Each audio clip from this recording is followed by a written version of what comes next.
Hello मंडळी, तर आज मी बनवले आहे पालक पनीर. पालक पनीर अगदी सोप्या पद्धतीत बनवलेले आहे. तर त्यासाठी लागणारं साहित्य बघूया आपण.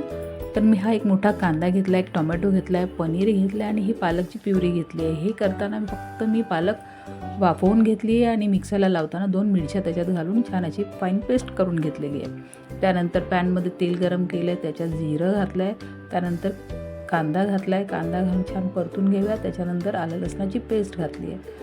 तीही छान परतल्यानंतर त्यात आपण एक टोमॅटो घातला आहे. टोमॅटो छान परतून घेऊया. त्याच्यानंतर आपण झाकण ठेवूया आणि 1-2 मिनटं आपण झाकण ठेवून टोमॅटो शिजवून घेऊया.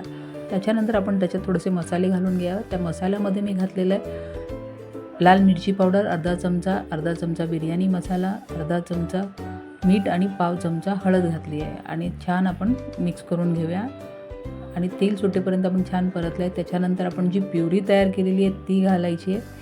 ती घातल्यानंतर आपल्याला झाकण ठेवून छान अशी 5 मिनटं शिजवून घ्यायची आहे. त्यानंतर त्यामध्ये थोडंसं पाणी घालायचं आहे आणि छान असं आपण 1 मिनटं शिजवून घेऊया. त्यानंतर आपल्याला ह्याच्यात पनीर घालायचे आहेत. पनीरचे हे काप मी असेच घातलेले आहेत. तुम्हाला हवे असेल तर फ्राय करूनही घालू शकता. तर छान अशी आपली ही पनीरची भाजी तयार झालेली आहे. आता ह्याच्यात आपल्याला थोडंसं बटर घालायचं आहे आणि पालक पनीर सर्व करूया.